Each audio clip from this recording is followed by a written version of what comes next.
saat harga madu menjadi sangat mahal dan sulit didapatkan, Tuan Hamid justru harus meninggalkan sebotol madu berharganya untuk pergi keluar kota.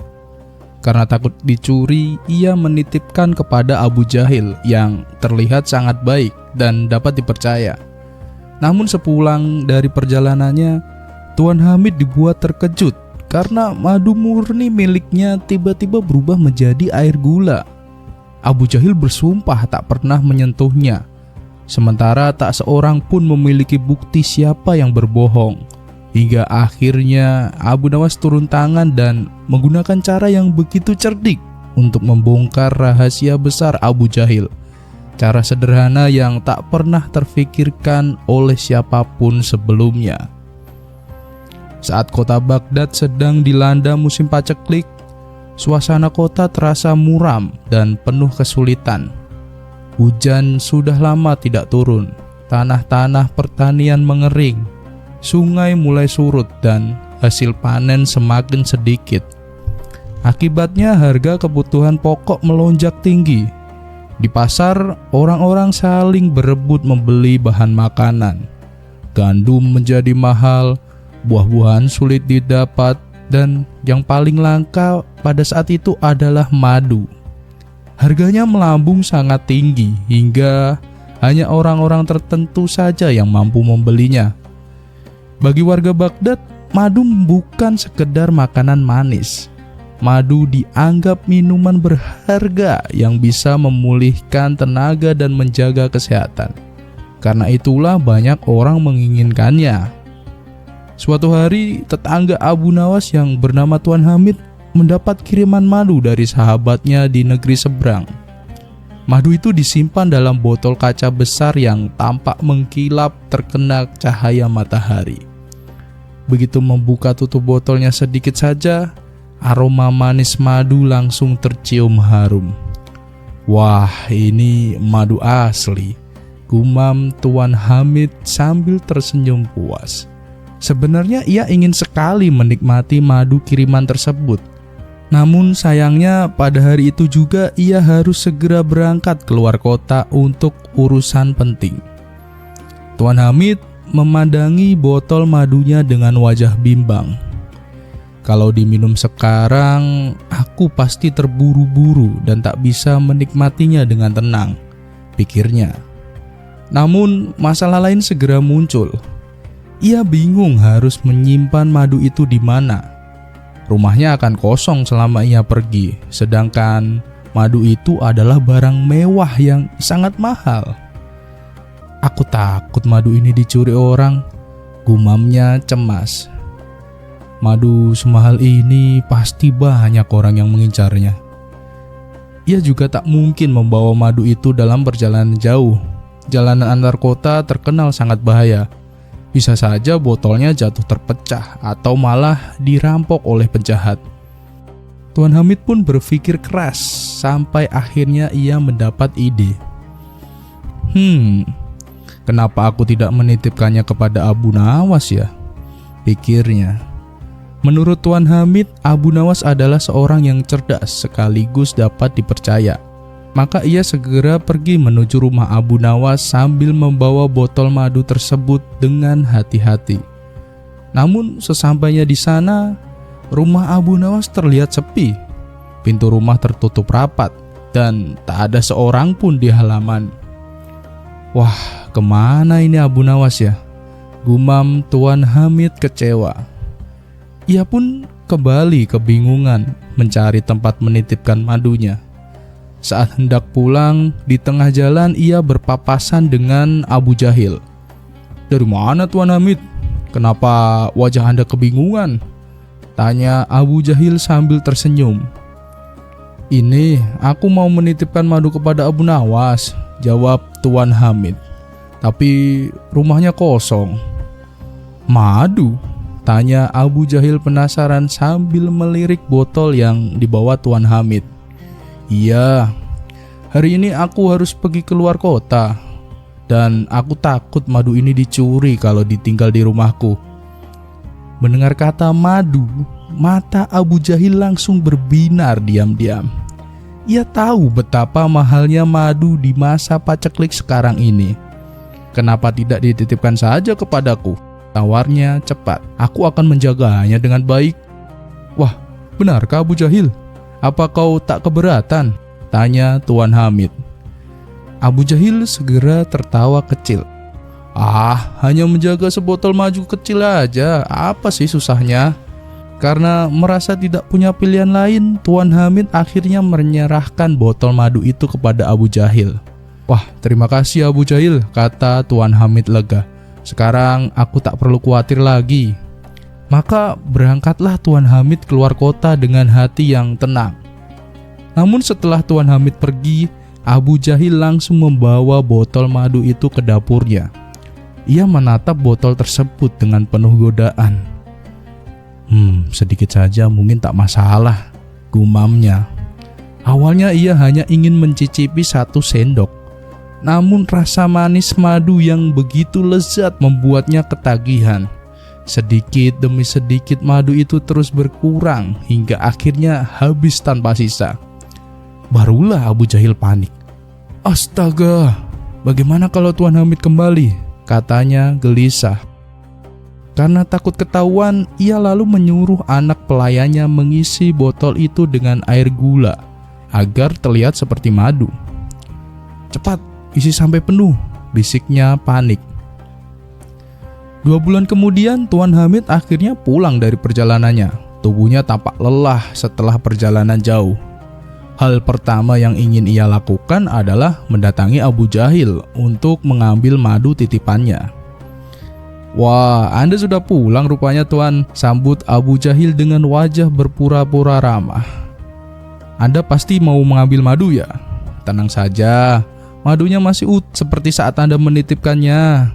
Wah, terima kasih Abu Jahil, kata Tuan Hamid senang. Ia bahkan merasa sangat terharu karena menganggap Abu Jahil begitu jujur.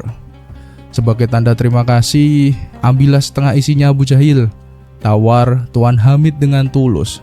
Namun Abu Jahil buru-buru menolaknya.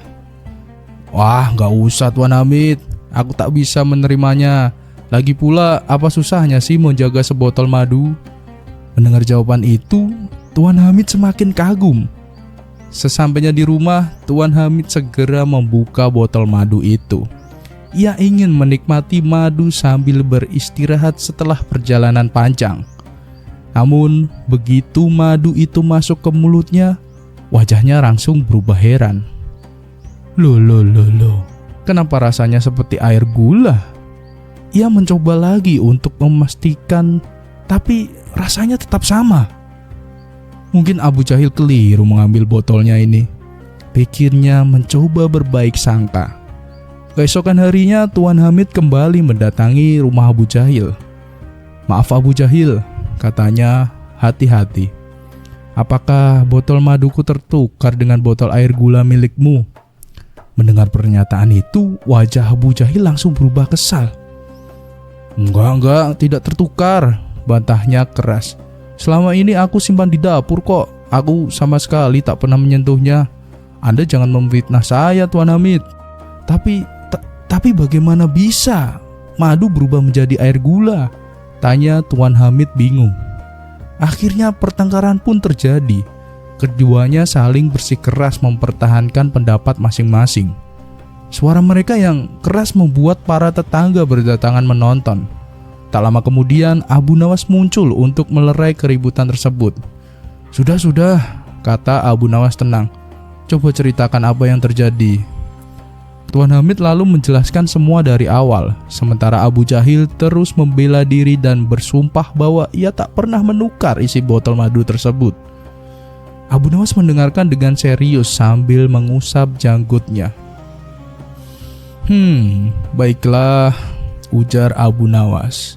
Kalau kalian berdua tak ada yang mengaku, aku punya cara untuk mengetahui siapa yang berbohong. Abu Nawas selalu menoleh kepada Abu Jahil. Abu Jahil, apakah rumahmu ada anak kecil? Ada, jawab Abu Jahil heran. Dia anak pelayanku. Baiklah, segera panggil anak itu kemari, pinta Abu Nawas. Tak lama kemudian datanglah seorang anak kecil dengan wajah polos. Abu Nawas selalu jongkok di depannya sambil tersenyum ramah. "Hei anak pintar," kata Abu Nawas lembut. "Aku mau bertanya, apa yang kau ketahui tentang botol madu yang disimpan di dapur majikanmu?" Tanpa rasa takut dan tanpa pikir panjang, anak kecil itu langsung menjawab dengan polos. "Oh, soal itu, aku pernah disuruh majikanku menukar isinya dengan air gula, Tuan." Seketika suasana menjadi hening. Wajah Abu Jahil langsung pucat pasi. Ia baru sadar bahwa anak kecil biasanya akan berkata jujur apa adanya. Para tetangga mulai bisik-bisik sambil memandang Abu Jahil dengan sinis. Abu Nawas pun berdiri sambil menatap Abu Jahil tajam. Abu Jahil," katanya sambil menggelengkan kepala. "Lagi-lagi kau berulah seperti ini." Lalu Abu Nawas membentak dengan keras, "Sekarang juga kembalikan madu milik Tuan Hamid."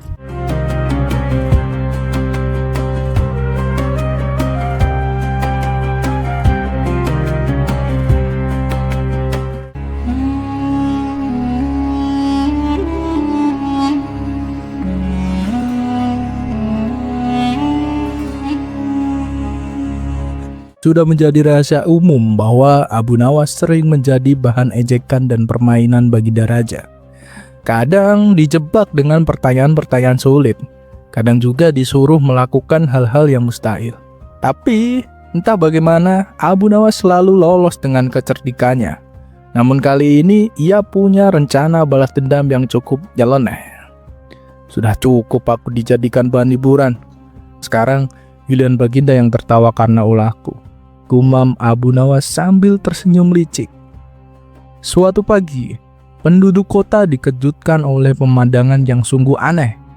Abu Nawas berjalan menuju istana dengan keledainya yang sudah didandani seperti raja.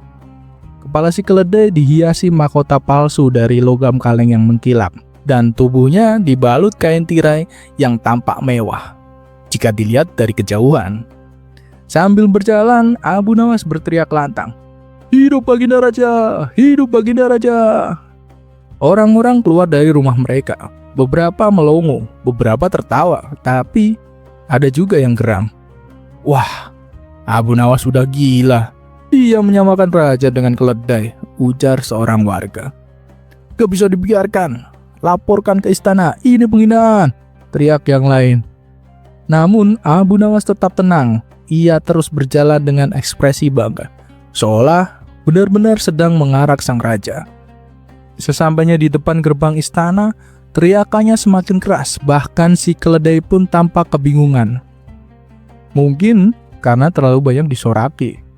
Seorang prajurit raja yang berjaga langsung panik. Ia lari ke dalam dan menghadap Baginda Raja.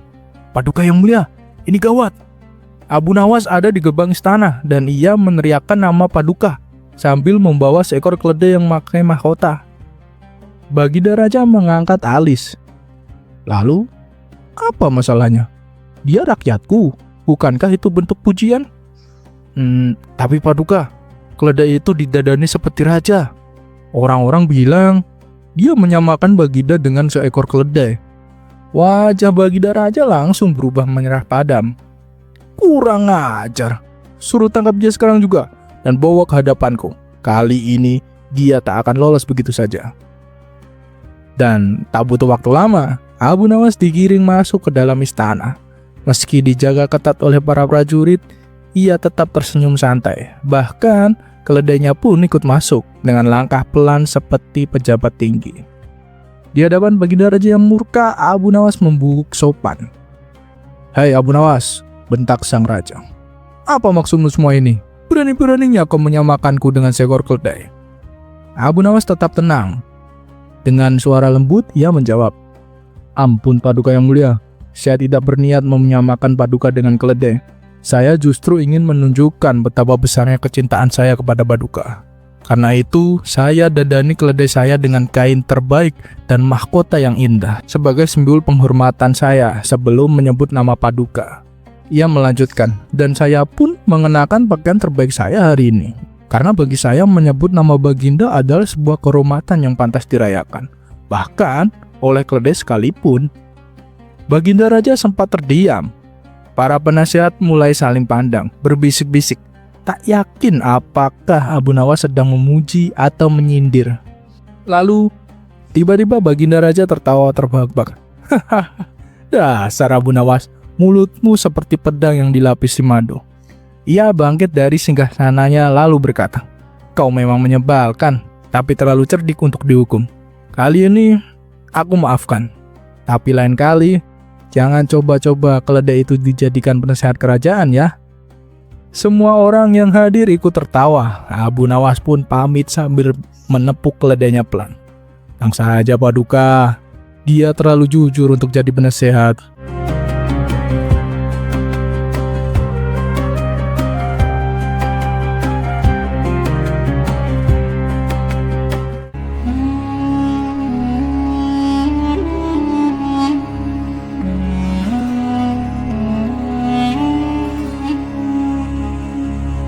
Maraknya praktik dukun pesugihan di kota Baghdad semakin merajalela.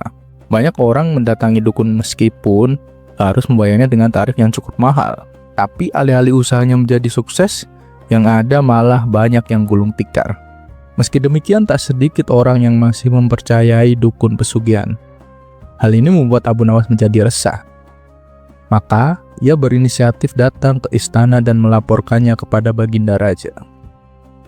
Paduka yang mulia, rakyat Baghdad sekarang banyak yang mendatangi dukun pesugihan.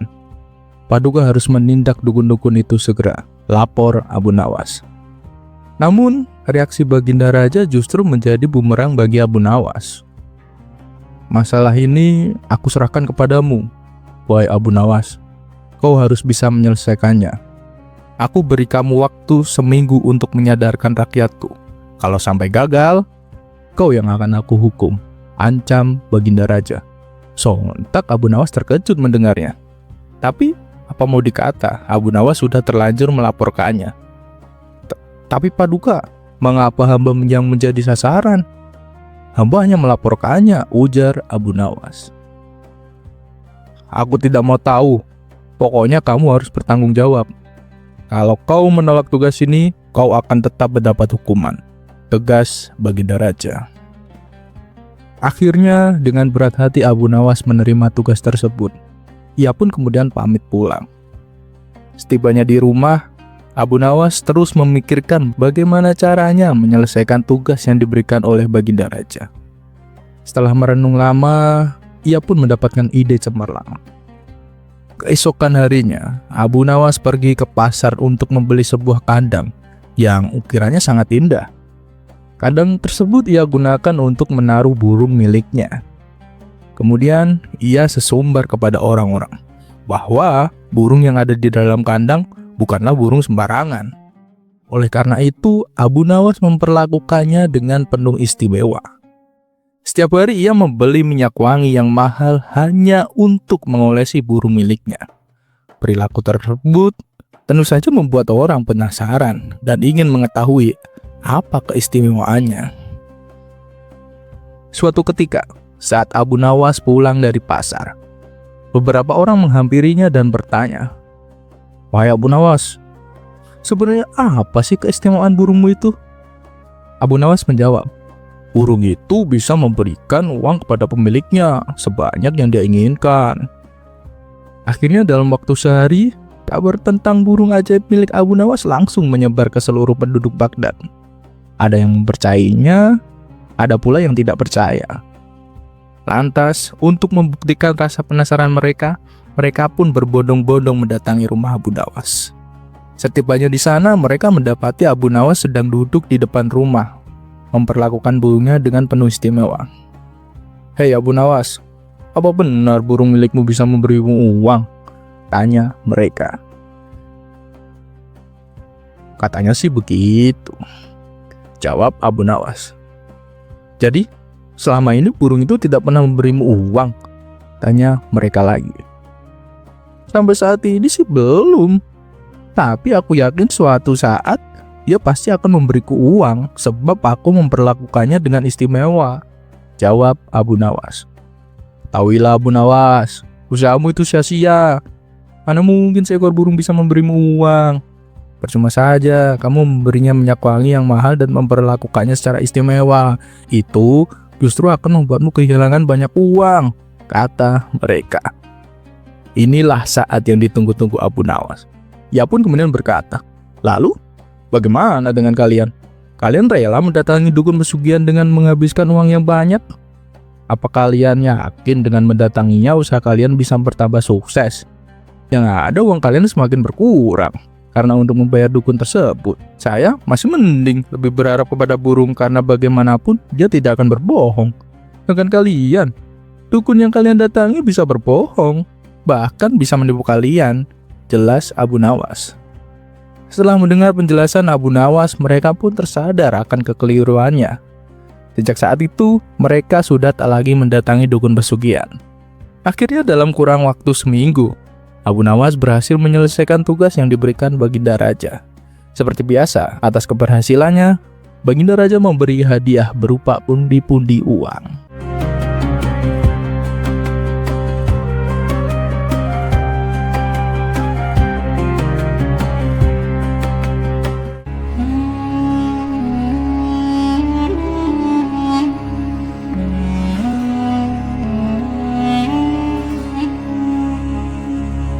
Ketika sebuah kesempatan dimanfaatkan dengan licik, keadilan seringkali terlihat kalah di awal.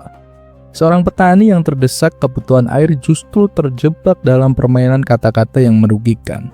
Namun ia lupa satu hal, kelicikan hanya akan bertahan sampai bertemu kecerdikan Abu Nawas. Begini kisah selengkapnya. Alkisah, ada seorang petani yang memiliki ladang di perkebunan. Ladang itu biasanya ia gunakan untuk menanam sayur-sayuran dan berbagai tanaman lainnya. Namun pada tahun itu musim kemarau melanda cukup panjang. Sang petani pun kebingungan mencari sumber air sebab tahun-tahun sebelumnya ia selalu mengandalkan hujan untuk mengairi tanamannya.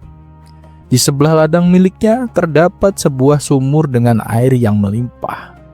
Melihat hal itu, si petani pun berinisiatif untuk membeli sumur tersebut. "Wahai kawan, bolehkah aku membeli sumur milikmu?" tanya si petani.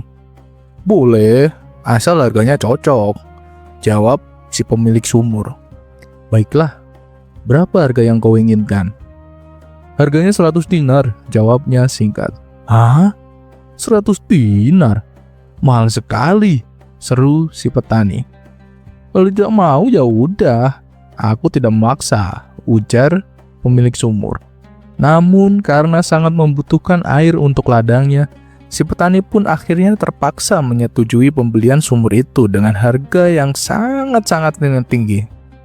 Ternyata pemilik sumur tersebut adalah orang yang licik. Ia masih ingin mengambil keuntungan lebih. Esok harinya, ketika si petani hendak mengambil air, tiba-tiba pemilik sumur menegurnya. "Hei, aku hanya menjual sumurnya, bukan airnya. Air itu masih milikku. Kalau kau mau mengambilnya, kau juga harus membayar." Si petani pun terkejut dan langsung memprotes. "Apa-apaan ini? Aku sudah membeli sumur dengan harga yang mahal. Seharusnya air di dalamnya juga milikku." Namun pemilik sumur tetap ngotot. "Oh tidak, perjanjian hanya sumur, bukan airnya. Jadi air itu tetap milikku." Pertengkaran pun tak terhindarkan. Warga sekitar yang mendengar keributan segera berdatangan untuk menengahi. "Sudah, lebih baik bawa masalah ini ke pengadilan saja," saran salah seorang warga. Akhirnya mereka pun mendatangi rumah Tuan Hakim. Namun Tuan Hakim sendiri kebingungan memutuskan perkara tersebut. Maka ia pun memanggil Abu Nawas untuk dimintai pendapat. Tak lama kemudian Abu Nawas datang. "Apa masalah kalian?" tanyanya. Si petani pun menjelaskan. "Begini Tuan Abu, aku sudah membeli sumur darinya. Tapi setelah aku beli, aku tidak boleh mengambil airnya, padahal aku sudah membayar mahal." Abu Nawas menoleh ke pemilik sumur. "Benarkah begitu? Apa alasanmu?" Pemilik sumur menjawab dengan santai. "Benar. Saat ia membeli, perjanjiannya hanya sumur, bukan air. Jadi air itu tetap milikku." Abu Nawas mengerenyit. Dalam hatinya ia tahu orang ini sangat licik. namun ia telah menyiapkan siasat untuk membuatnya kapok. Baiklah, kata Abu Nawas, yang dikatakan pemilik sumur memang benar. Air itu memang miliknya. Jadi kalau kamu mau mengambil air, kamu harus membayar. Si petani terkejut. Apa? Ini tidak adil, Tuan Abu. Sementara itu, pemilik sumur tertawa puas. Lihat kan, keputusan Tuan Abu sangatlah adil, katanya dengan sombong. Tunggu dulu, kata Abu Nawas menukas. Aku belum selesai bicara. Air di dalam sumur memanglah milikmu. Tapi sumurnya adalah milik si petani. Karena itu, aku perintahkan kau untuk segera mengeluarkan seluruh airmu dari dalam sumur. Jangan sampai tersisa setetes pun. Tetapi itu tidak mungkin, Tuan Abu, seru pemilik sumur panik. Kalau begitu kau harus membayar sewa tempat, jawab tegas Abu Nawas. Sebab airmu berada di dalam sumur milik si petani. Wahai petani, berapa harga sewa per jari? 10 dinar, Tuan Abu, jawab si petani mantap.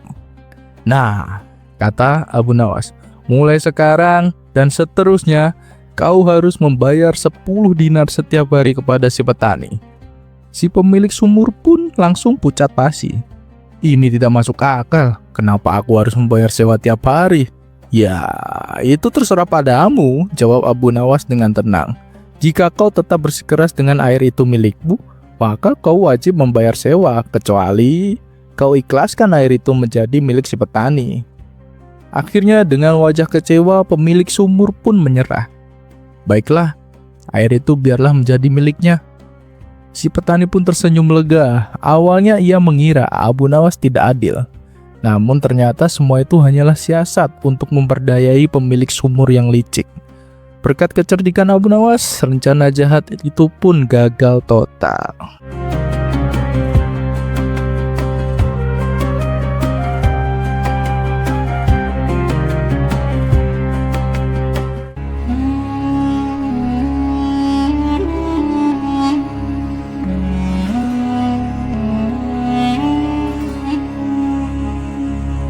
Di suatu sore yang cerah, Abu Nawas terlihat mengendarai kuda pergi menuju warung untuk berkumpul bersama kawan-kawannya. Sesampainya di sana, warung tersebut terlihat ramai, tidak seperti biasanya. Di sebelah tempat duduk kawan-kawan Abu Nawas, ada beberapa anak muda yang juga sedang berkumpul. Abu Nawas pun menghampiri kawan-kawannya dan duduk bersama mereka. Sementara itu, sekumpulan anak muda di sebelah tampak asik mengobrol, diselingi canda dan tawa. Suara obrolan dan tawa mereka yang terdengar keras agak mengganggu Abu Nawas dan kawan-kawannya.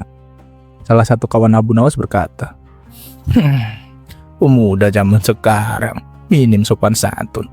Sudah tahu banyak orang tua di sebelahnya, tapi suara mereka tidak direndahkan.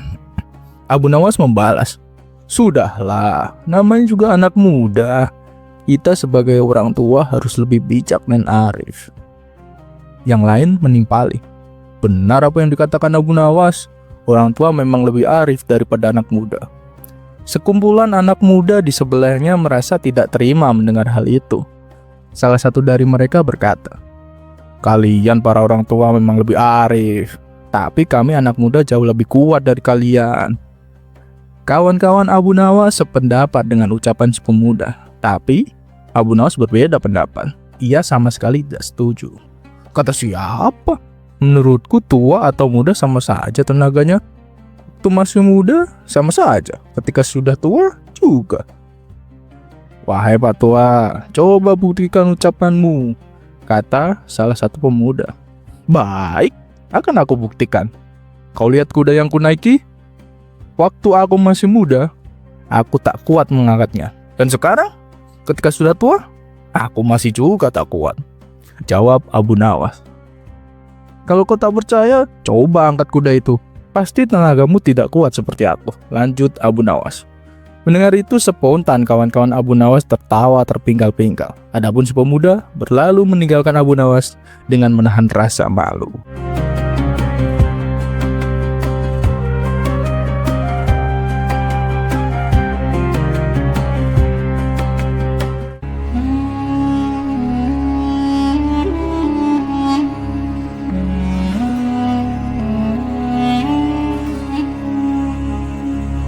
Tak semua orang bermimpi menjadi kaya atau pejabat istana. Di hadapan kemewahan dan kekuasaan, Abu Nawas justru melihat sesuatu yang sering luput dari perhatian orang-orang besar.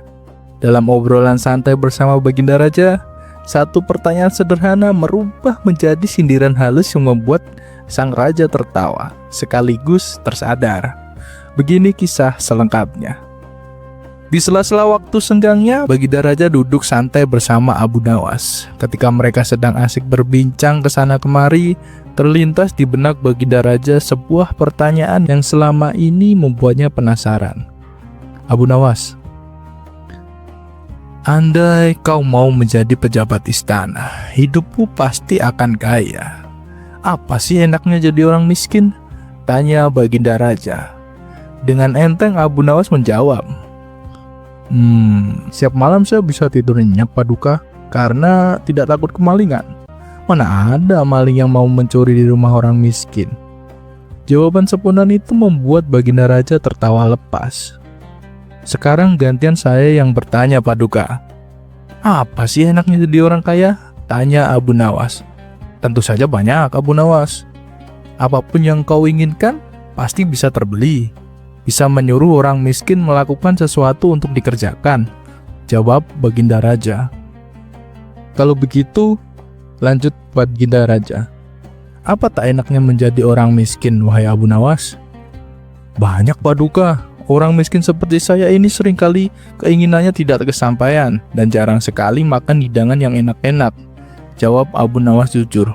Oh, begitu ya. Lalu menurutmu, apakah ada orang yang lebih buruk daripada hidup sebagai orang miskin? Tanya Baginda Raja lagi. Tentu saja ada Paduka. Jawab Abu Nawas dengan tenang. Yaitu hidup sebagai temannya orang miskin.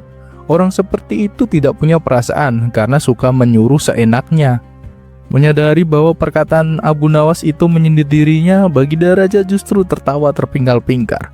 Kurang ajar kamu Abu Nawas, seloroh Baginda Raja sambil terus tertawa.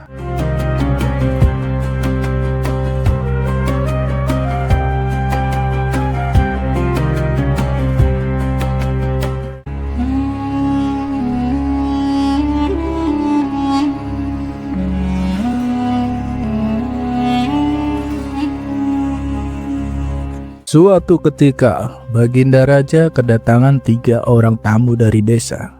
Ketiga orang ini adalah Ahmad, Zulfikar, dan Wahab. Mereka sedang mengalami permasalahan yang cukup rumit.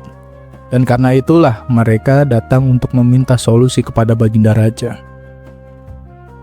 Apa permasalahan yang membuat kalian bingung? Tanya Baginda Raja. Salah satu dari mereka, Ahmad, menjawab, Paduka yang mulia, saya mempunyai 3 ekor kambing betina dan teman saya, Zulfikar, mempunyai 1 ekor kambing jantan. Kami berdua sepakat menitipkan semua kambing itu kepada Wahab untuk dikembangbiakkan. Tapi kami juga sudah membuat kesepakatan bahwa jika kambing-kambing itu beranak, maka keuntungannya akan dibagi 3. Adapun pembagiannya adalah sebagai berikut. Saya mendapat separuh dari kambing yang ada. Zulfikar mendapat 1/3 dan Wahab mendapat 1/8. Jelas Ahmad. Lalu, apakah kambing itu sudah beranak pinak? Tanya Baginda Raja. Sudah Baginda, jawab Ahmad. Tapi sekarang jumlah kambingnya ada 23. Nah, dengan jumlah tersebut, kami bingung bagaimana cara membaginya sesuai kesepakatan. Mendengar keluhan itu, Baginda Raja terdiam dan mulai berpikir. Membagi 23 ekor kambing sesuai perjanjian itu bukanlah hal mudah.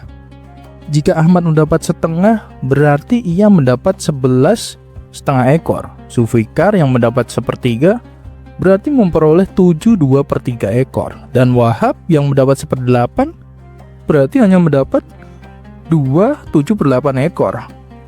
Tentu tidak mungkin membagi kambing dengan cara dipotong-potong begitu. Justru akan semakin rumit, pikir Baginda Raja. Para pejabat dan menteri yang hadir pun tak sanggup memecahkan masalah itu. Melihat keadaan tersebut, Baginda Raja akhirnya memutuskan untuk memanggil Abu Nawas.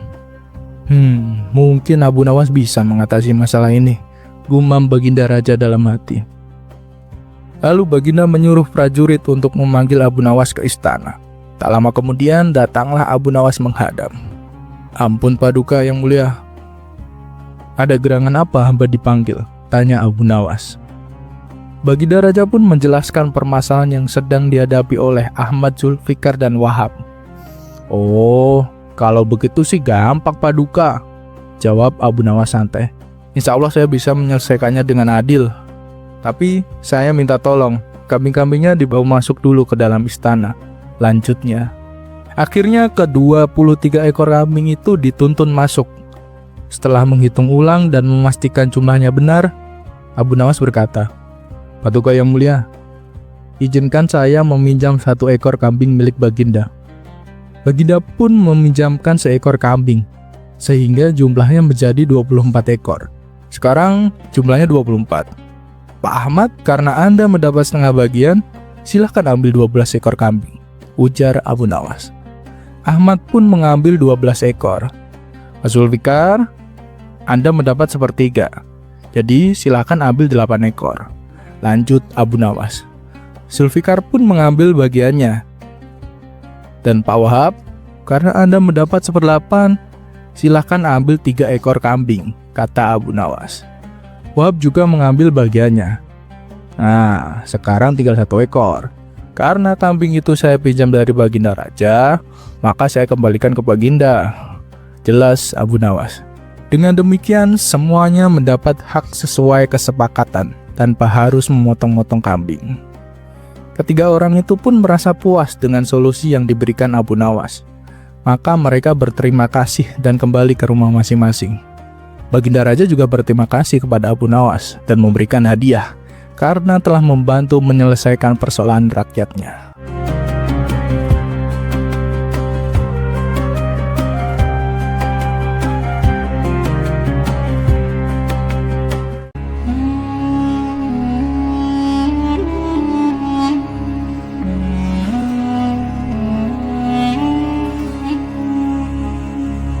Pada suatu hari, Baginda Raja mengumpulkan para menteri di istana untuk membahas permasalahan penting kerajaannya.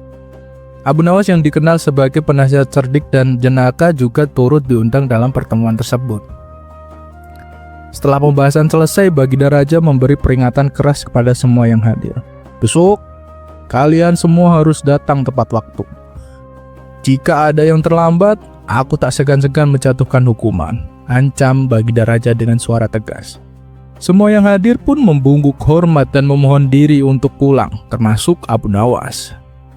Keesokan paginya seperti biasa, Abu Nawas pergi ke pasar untuk menjual kayu dagangannya. Setelah semua kayu laku, ia pun mampir ke sebuah warung untuk beristirahat sambil menikmati secangkir teh. Ternyata di warung itu banyak kawan-kawannya yang berkumpul. Abu Nawas pun ikut nimbrung dan larut dalam obrolan yang hangat penuh tawa. Saking asiknya berbincang, Abu Nawas sampai lupa bahwa hari itu ia punya janji penting, menghadiri rapat lanjutan bersama Baginda Raja. Menjelang siang, sang istri datang tergopoh-gopoh menghampirinya. "Wahai suamiku, barusan ada utusan istana datang mencarimu," ujar istrinya cemas. "Astagfirullah, aku lupa. Hari ini aku ada janji dengan Paduka Raja," seru Abu Nawas terkejut. Tanpa membuang waktu, ia pun langsung meninggalkan warung dan kawan-kawannya lalu berlari menuju istana sambil membatin, "Wah, kali ini pasti aku kena hukuman." Sesampainya di istana, ternyata benar. Baginda Raja dan para menteri sudah berkumpul. Melihat Abu Nawas yang datang terlambat, Baginda Raja langsung menegur. "Hei Abu Nawas, kenapa kamu terlambat?" tanyanya dengan nada dingin. Dengan wajah ketakutan, Abu Nawas membungkuk dalam-dalam. "Ampun Paduka yang mulia, saya mengaku bersalah," jawab Abu Nawas penuh penyesalan palsu. "Bukankah aku sudah peringatkan? Siapapun yang datang terlambat akan dihukum," ucap Baginda Raja. Abu Nawas segera bersilat lidah. Paduka yang mulia, keterlambatan saya ini bukan tanpa alasan." "Lalu, apa alasanmu?" tanya Baginda penasaran. "Begini Paduka, dalam perjalanan menuju istana, saya terus dibuntuti bayangan hitam. Saya sudah coba menghindar, Tapi bayangan itu selalu mengikuti kemanapun saya pergi. Karena itulah saya jadi sangat ketakutan dan akhirnya terlambat sampai. Jelas Abu Nawas. Seketika ruangan tamu menjadi hening. Para menteri saling pandang. Baginda Raja mengerutkan dahinya. Bayangan hitam. Tanya salah satu menteri. Siapa itu? Saya sendiri tak tahu, Tuan Menteri. Jawab Abu Nawas pura-pura serius. Siang bolong seperti ini.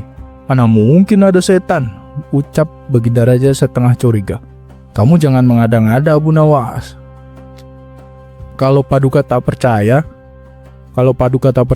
saya bisa tunjukkan sekarang juga, kata Abu Nawas mantap.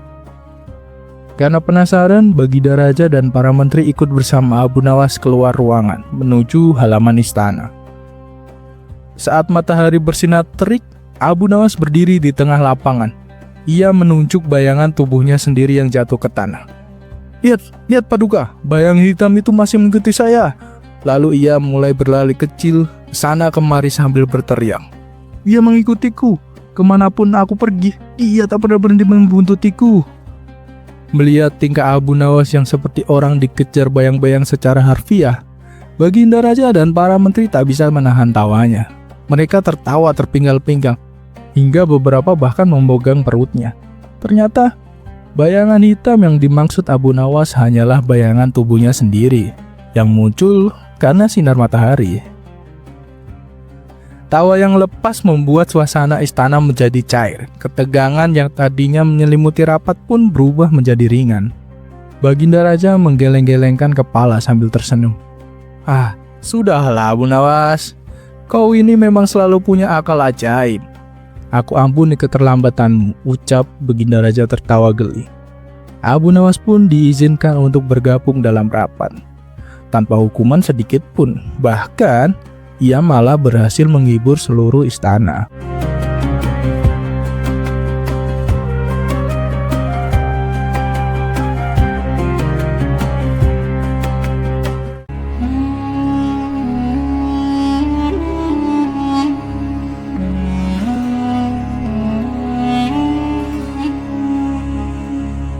Tidak ada yang menyangka seekor anak domba kurus bisa membuat seorang pencuri terbongkar di depan banyak orang.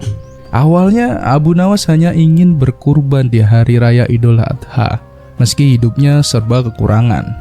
Namun baru beberapa hari memelihara dombanya, hewan itu tiba-tiba hilang dicuri, tanpa saksi dan tanpa bukti. Abu Nawas tak bisa menuduh siapapun, tapi diam-diam ia menyiapkan sebuah jebakan kelicik yang begitu cerdik, hingga sang pencuri akhirnya membongkar kejahatannya sendiri tanpa sadar. Bagaimana cara Abu Nawas melakukannya? Kisah ini akan membuatmu tersenyum, sekaligus kagum pada kecerdikannya sampai akhir cerita. Di suatu pagi yang cerah, Abu Nawas duduk santai di depan rumahnya sambil menikmati angin pagi yang berhembus pelan. Langit tampak biru tanpa awan, sementara suasana kampung masih tenang. Dari kejauhan terdengar suara pedagang sayur yang lewat dan kokok ayam bersautan dari rumah-rumah warga. Abu Nawas nampak termenung. Tatapannya kosong mengarah ke jalanan kecil di depan rumahnya, seolah ada sesuatu yang sedang dipikirkannya dari tadi. Tak lama kemudian, sang istri datang menghampiri membawa secangkir teh hangat. Uap tipis mengepul dari cangkir tanah liat itu. Wahai suamiku, sepertinya ada sesuatu yang kau pikirkan, kata sang istri sambil duduk di samping Abu Nawas. Abu Nawas yang sedari tadi melamun segera tersadar. Iya ini, jawabnya pelan. Aku sedang memikirkan soal kurban di hari raya Idul Adha. Aku ingin sekali berkurban tahun ini, tapi uangku hanya sedikit. Sang istri tersenyum kecil lalu berkata, Idul Adha kan masih setengah tahun lagi. Bagaimana kalau kau beli anak domba saja dulu sekarang? Harganya pasti lebih murah. Nanti saat Idul Adha tiba, domba itu pasti sudah besar dan gemuk. Mendengar saran itu, wajah Abu Nawas langsung berbinar. Wah, benar juga ya, sahutnya semangat. Baiklah, aku akan pergi ke pasar hewan sekarang juga. Tanpa menunggu lama, Abu Nawas segera berangkat menuju pasar hewan di pinggir kota Baghdad. Suasana pasar begitu ramai dan berisik. Suara kambing mengembik bercampur dengan teriakan para pedagang yang menawarkan dagangan mereka. Domba sehat, domba gemuk, murah, murah. Abu Nawas berkeliling dari satu kandang ke kandang lainnya. Namun semakin lama wajahnya semakin bingung. Karena harga domba ternyata jauh lebih mahal dari yang ia bayangkan. Ia lalu menghampiri seorang pedagang tua. Waduh tuan, kata si pedagang sambil menggeleng. Kalau cari anak domba dengan uang segitu agak sulit. Tapi kalau tuan mau, aku ada satu. Hanya saja anak dombanya kurus. Wah, coba aku lihat, pinta Abu Nawas penasaran. Pedagang itu kemudian membawa seekor anak domba kecil. Tubuhnya kurus, bulunya tipis, bahkan ukurannya lebih kecil dibanding anak domba lain seusianya. Abu Nawas mengelus dagunya sambil memperhatikan anak domba itu. Wah, kurus sekali ya, pikirnya. Jangan-jangan kena angin pun bisa terguling. Bagaimana tuan, apakah Anda berkenan? Tanya si pedagang. Awalnya Abu Nawas ragu, namun karena hanya itu yang sesuai dengan isi kantongnya, akhirnya ia pun membelinya. Setidaknya kalau dirawat dengan baik dan diberi makan cukup, domba ini pasti akan tumbuh besar, pikir Abu Nawas mencoba meyakinkan dirinya sendiri. Setelah transaksi selesai, Abu Nawas membawa pulang anak domba tersebut. Meski kecil, ia tampak begitu senang. Wahai istriku, lihatlah, ini anak domba yang berhasil aku beli, ucap Abu Nawas dengan bangga. Istrinya tersenyum melihat suaminya begitu bersemangat. Engkau harus rajin memberinya makan, jangan sampai telat, biar dia cepat gemuk, pesan istrinya. Sejak hari itu, Abu Nawas benar-benar merawat dombanya dengan penuh perhatian. Ia membuat kandang kecil di samping rumahnya, menggunakan kayu bekas dan atap dari jerami. Setiap pagi ia mencarikan rumput segar, bahkan sesekali mengajak dombanya berjalan-jalan di sekitar kampung. Namun kebahagiaan itu ternyata tidak berlangsung lama. Belum sampai 2 hari, musibah datang pada malam hari. Saat itu suasana kampung terasa sangat sepi. Hanya suara jangkrik dan malam yang terdengar pelan. Abu Nawas yang belum tidur tiba-tiba mendengar suara mencurigakan dari arah kandang. Kriek, kriek. Ia segera mengintip dari jendela. Dalam cahaya bulan yang redup, tampak seorang sedang membuka kandang dombanya secara diam-diam. Hei! Teriak Abu Nawas sambil berlari keluar. Namun orang itu langsung mengangkat anak domba tersebut, lalu kabur terbirit-birit melewati jalanan gelap. Abu Nawas berusaha mengejar sekuat tenaga, tetapi pencuri itu terlalu cepat. Meski begitu, Abu Nawas sempat melihat wajahnya dengan jelas. Wah, Abu Jahil, gumam Abu Nawas kesal. Tapi karena tidak memiliki bukti, ia tak berani menuduh sembarangan. Tega sekali dia, pikir Abu Nawas sambil memandangi kandang kosong. Padahal aku membelinya dengan susah payah. Seminggu pun berlalu. Abu Nawas masih belum menemukan cara untuk membuktikan bahwa Abu Jahil adalah pencurinya. Sampai suatu sore, datanglah seorang warga kaya bernama Tuan Hamid ke rumah Abu Nawas. "Woi Abu Nawas," kata Tuan Hamid ramah, "nanti malam jangan lupa datang ke rumahku ya. Aku akan mengadakan acara syukuran." "Insya Allah Tuan Hamid, saya akan datang," jawab Abu Nawas. "Emangnya siapa saja yang diundang Tuan Hamid?" "Kamu, Tuan Hakim, sama satu lagi si Abu Jahil." Mendengar nama Abu Jahil, mata Abu Nawas langsung berbinar. Sebuah ide cemerlang tiba-tiba muncul dari kepalanya.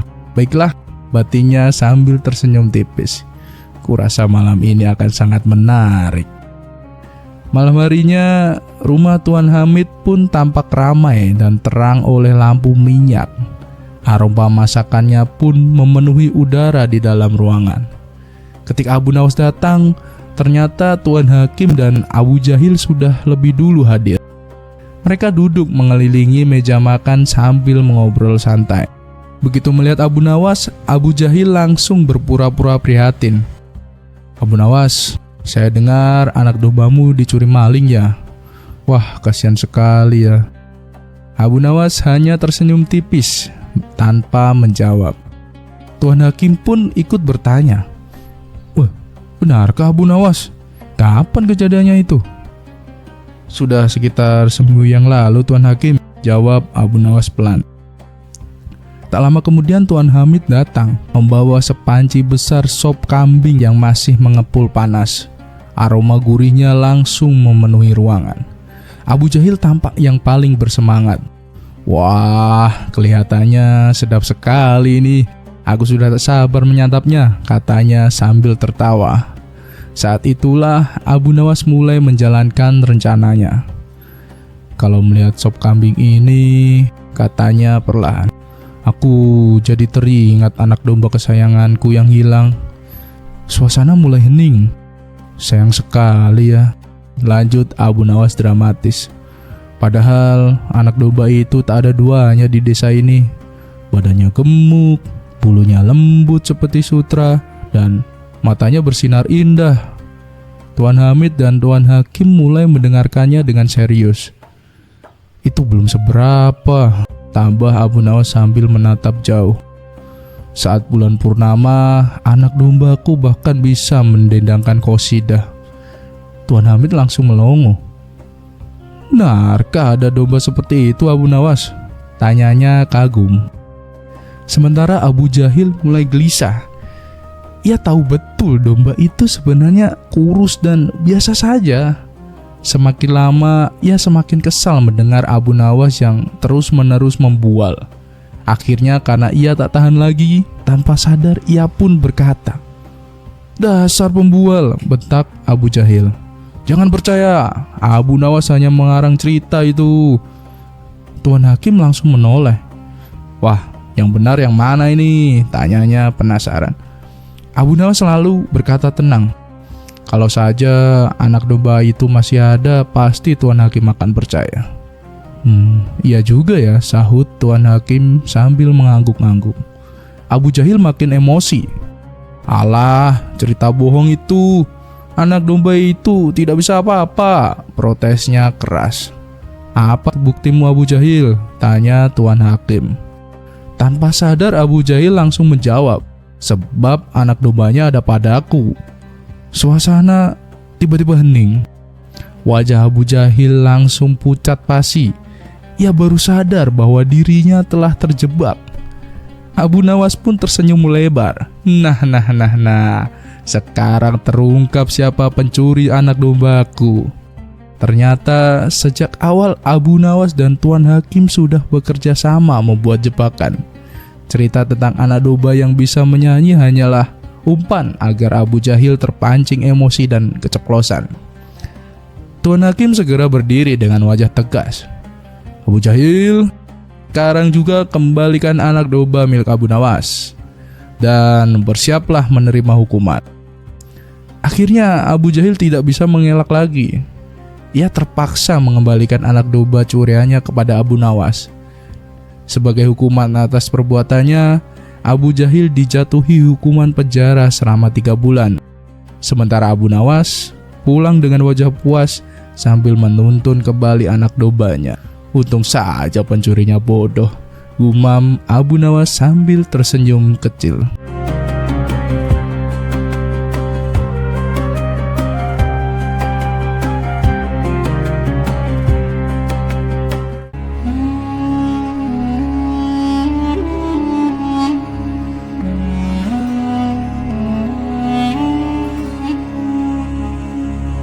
Sebuah lingkaran sederhana di tanah tiba-tiba membuat seluruh orang terbelajar di istana kebingungan. Tak ada pertanyaan, tak ada petunjuk, hanya sebuah teka-teki aneh dari seorang musafir misterius. Ketika semua orang menyerah dan harta para pejabat hampir melayang, Abu Nawas datang dengan cara berpikir yang tak biasa. Namun, benarkah ia memahami teka-teki itu atau justru menebaknya dengan kecerdikan khasnya? Diceritakan ada seorang musafir datang ke istana untuk menemui Baginda Raja. Ia mengaku memiliki sebuah teka-teki yang belum pernah bisa dipecahkan oleh siapapun. Baginda Raja yang memang menyukai permainan semacam itu tertarik dan memintanya untuk menunjukkan teka-tekinya. "Apa teka-teki itu berupa pertanyaan?" tanya Baginda Raja. "Bukan Paduka yang mulia," jawab sang musafir. "Baiklah, coba tunjukkan padaku, barangkali aku bisa menebaknya," balas Baginda Raja. Kemudian si musafir menggambar sebuah lingkaran di tanah dengan tongkatnya. "Silahkan Paduka, jawablah," pinta sang musafir. "Apa yang harus ku jawab? Bukankah itu hanya sebuah lingkaran?" tanya Baginda Raja bingung. "Jawabannya bukan dengan kata-kata Paduka yang mulia, tapi Paduka harus membuat sebuah garis di dalam lingkaran itu," jelas sang musafir. Mendengar hal itu, Baginda Raja makin bingung. Ia lalu memanggil para pejabat istana dan seluruh orang terpelajar untuk mencoba memecahkan teka-teki tersebut. Namun, tidak seorang pun dari mereka mampu menebaknya. Bahkan untuk memahami maksud teka-tekinya saja mereka kebingungan. Hal ini membuat Baginda Raja menjadi marah. "Jika kalian tak bisa menjawab teka-teki orang ini, maka seluruh kekayaan kalian akan aku berikan kepadanya," ancam Baginda Raja. Seluruh pejabat istana pun gelisah. Mereka meminta waktu 24 jam untuk mencoba memahami teka-teki tersebut. Dan Baginda Raja pun mengizinkannya. Namun setelah sehari berlalu, mereka tetap belum menemukan jawabannya. "Bagaimana? Apa kalian sudah menemukan jawabannya?" tanya Baginda Raja. "Ampun Paduka yang mulia, kami benar-benar bingung. Untuk memahaminya saja kami tak sanggup, apalagi menjawabnya," jawab salah satu dari mereka. "Namun, kami punya satu harapan. Sebaiknya Paduka memanggil Abu Nawas. Kami yakin hanya dialah satu-satunya orang yang bisa menjawab teka-teki aneh ini." "Baiklah, sekarang carilah Abu Nawas dan bawa dia ke sini," perintah Baginda Raja. Para pejabat pun segera menuju rumah Abu Nawas untuk meminta pertolongannya. Di hadapan Abu Nawas, mereka mengadukan masalah yang sedang mereka hadapi. "Tolonglah kami Abu Nawas. Kalau teka-teki ini tak terjawab, seluruh harta kami akan diberikan kepada musafir itu," pinta mereka. "Kalau aku bisa menjawabnya, apa yang akan aku dapatkan?" tanya Abu Nawas. "Kami akan membelikanmu seekor keledai yang bagus. Nanti kami akan mengajakmu ke pasar hewan dan kamu boleh memilih keledai mana saja yang kamu suka," jawab mereka. Mendengar hadiah itu, Abu Nawas langsung bersemangat. "Ayo, kita ke istana sekarang juga," ajaknya. Setibanya di istana, Abu Nawas langsung menghampiri sang musafir.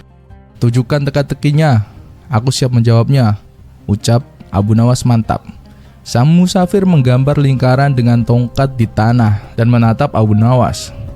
Tanpa ragu, Abu Nawas menarik sebuah garis lurus di tengah-tengah lingkaran, membelahnya menjadi dua. Sang musafir menggambar lingkaran lagi. Kali ini Abu Nawas membelahnya menjadi 4 bagian yang sama besar. Lalu Abu Nawas menunjuk satu bagian dan berkata, "Satu bagian ini adalah tanah dan 3 bagian lainnya adalah air." Mendengar itu, si musafir tersenyum puas. Ia tahu bahwa Abu Nawas benar-benar memahami maksud teka-tekinya. Ia pun memuji kecerdasan Abu Nawas di hadapan Baginda Raja dan para menteri. Namun, teka-teki itu belum selesai. Si musafir lalu meletakkan punggung tangannya di lantai dengan jari-jari menghadap ke langit. Abu Nawas membalasnya dengan gerakan sebaliknya. Ia meletakkan jari-jarinya ke tanah dan punggung tangannya menghadap ke atas. Untuk kedua kalinya, sang musafir memuji Abu Nawas lalu berkata kepada Baginda Raja, "Paduka harusnya bangga memiliki orang pandai seperti dia." Baginda Raja mengangguk meski masih bingung. "Aku sungguh tak paham maksud dari teka-teki ini dan jawaban yang diberikan Abu Nawas." Musafir itu menjelaskan, "Begini Paduka, saat aku menggambar lingkaran, maksudku adalah menunjukkan bumi itu bulat." Abu Nawas menjawabnya dengan membelah lingkaran menjadi 2, yang berarti dia memahami maksudku dan menunjukkan arah utara dan selatan. Ketika aku membuat lingkaran lagi, Abu Nawas membelahnya menjadi 4 bagian dan mengatakan bahwa salah satu bagian adalah tanah dan 3 bagian lainnya adalah air. Itu benar adanya. Lalu ketika aku meletakkan punggung tanganku di lantai dengan jari menghadap ke langit, maksudku adalah pertanyaan, bagaimana tanaman bisa tumbuh? Abu Nawas menjawabnya dengan gerakan sebaliknya, jari-jari ke tanah dan punggung tangannya di atas, yang berarti jawabannya adalah air hujan dan sinar matahari. Mendengar penjelasan itu, Baginda Raja tercengang. Seumur hidup baru kali ini aku mendengar teka-teki yang sangat membingungkan, tapi penuh makna seperti ini. Dan hanya orang tertentu seperti Abu Nawas yang bisa memahaminya, sambung sang musafir. Karena itu, Paduka patut berbangga hati. Karena terkesan dengan kecerdasan Abu Nawas, Baginda Raja memberinya hadiah berupa pundi-pundi uang. Sementara pejabat istana yang terselamatkan dari kehilangan harta kekayaan, mereka juga memberikan Abu Nawas seekor keledai pilihan.